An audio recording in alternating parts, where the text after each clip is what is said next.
सुधार लाने के महान उद्देश्य के साथ शुरू किया गया था। लेकिन यह बहुत दुख की बात है कि 20 साल के निस्वार्थ सेवा के बाद भी हमारी आशा कार्यकर्ता सबसे अधिक उपेक्षित और शोषित है।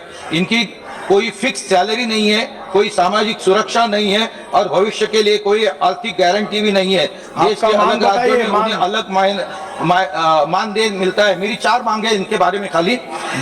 मेरी ये मांगे है कि पूरे देश में आशा कार्यकर्ताओं के लिए सेम रूल सेम पेमेंट का सिद्धांत लागू किया जाए और उन्हें एक निश्चित मासिक वेतन फिक्स मंथली सैलरी दिया जाए। ठीक है, उन्हें सोशल सिक्योरिटी के दायरे में लाया जाए और उनके लिए प्रोविडेंट फंड की व्यवस्था किया जाए। सभी आशा कार्यकर्ता और उनके परिवार को हेल्थ इंश्योरेंस की लाइफ इंश्योरेंस कवर प्रदान की गया है। मैं सुनीता प्रसाद, समस्तीपुर की जिला मंत्री, सब बिहार राज्य आशा व माशा फैसिलिटेटर संघ की संयुक्त मंत्री।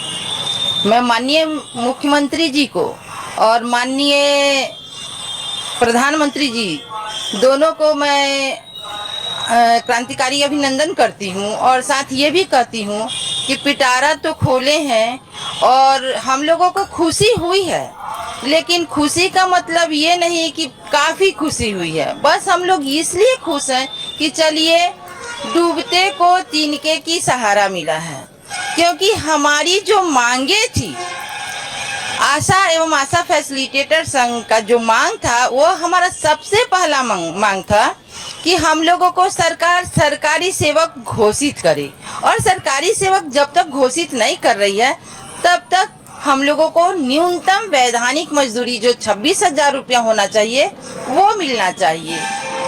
दूसरी मांग ये था कि हम जितनी भी आशा कार्यकर्ता हैं या फैसिलिटेटर दीदी हैं, ये सिर्फ प्रोत्साहन राशि पे काम करते हैं, हम लोगों को कोई मानदेय नहीं है।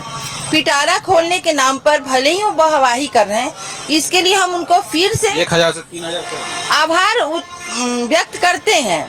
राज्य सरकार 1,000 के बदले हम लोगों को 3,000 रुपया की, ये हमारी आशा फैसिलिटेटर दीदी और आशा दोनों को होगा।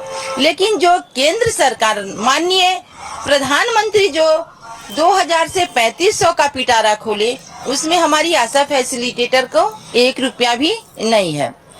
तो जहाँ तक खुशी की बात है तो कहा जाता कभी खुशी कभी गम, थोड़ा खुशी भी है थोड़ा गम भी है, लेकिन जो हमारा मांग होना चाहिए, जैसे फैसिलिटेटर दीदी है वो 300 दिन काम करती है, लेकिन 300 दिन काम करने के एवज में उनको मात्र 21 दिन का सिर्फ टीए मिलता है।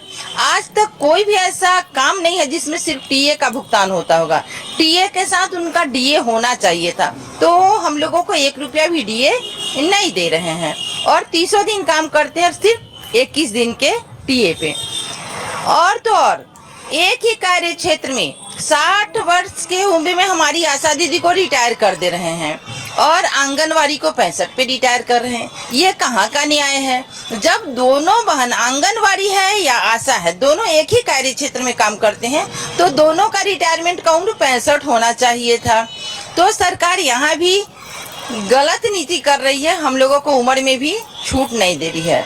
और तो चुनाव का टाइम है, हो सकता है कि आपकी मांग पूरी हो। देखिए अभी चुनाव का टाइम है, हो सके सरकार हम लोगों को ये उम्र की बढ़ोतरी दे दे, सरकारी सेवक घोषित कर दे, आशा दीदी को 30 दिन का टीए के साथ डीए भी देना शुरू कर दे, तो हम लोग खुश हो करके हम लोग सरकार को समर्थन करेंगे। लेकिन यदि सरकार हम लोगों को ये सब नहीं दे रही, जो मेरी मुख्य मांग जो 5 है, जैसे कोई बहन रिटायर कर गई अभी, तो रिटायरमेंट में उनको 10 लाख रुपया देना था, 10,000 पेंशन देते, लेकिन यहाँ सीधे एक कोरा कागज दे करके रिटायर कर देते हैं।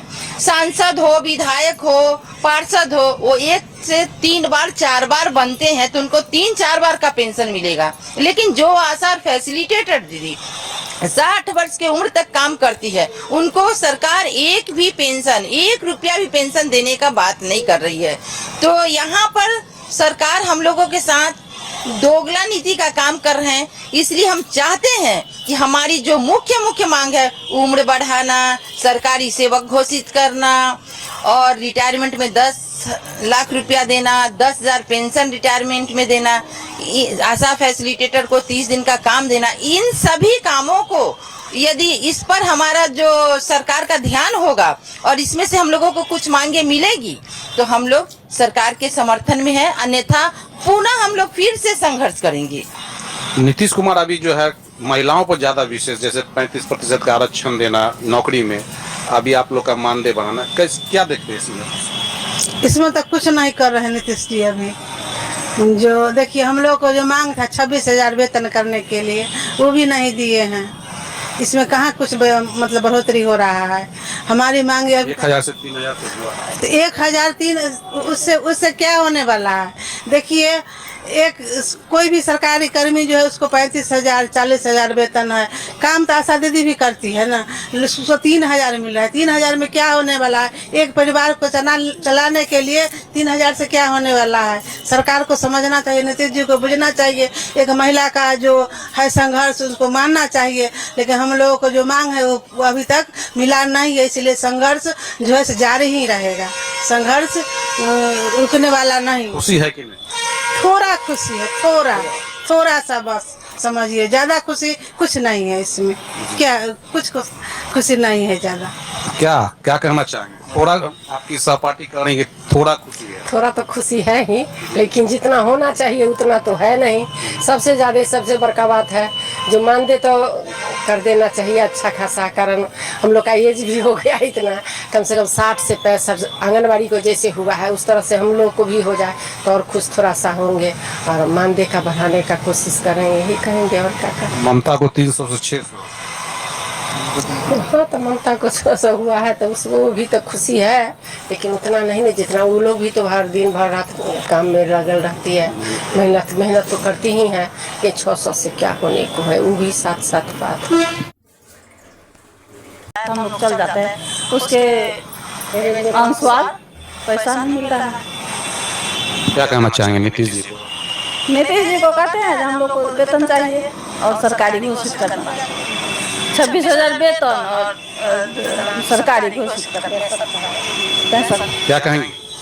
क्या कहेंगे, इनको धन्यवाद देते हैं जो आशा पर बहुत मेहरबान हुए। तो 3,000 1 से 3 उसमें भी कटौती होता है, इन्हें दीदी सब काटती है, समझे।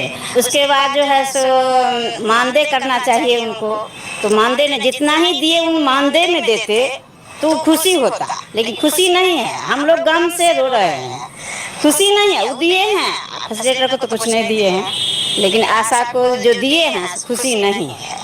फिर भी उनके साथ सपोर्ट में हैं, अगर हम लोग को मानदेय कर। और क्या सुनिए सर, भव्या के लिए जो दिए हैं मोबाइल भी तो ठीक नहीं दिए हैं। इतना परेशान कर रहे हैं, जो सर्वे एकदम अनिवार्य है, सर्वे हो नहीं रहा है सही से। मोबाइल सरकारी ये लोग का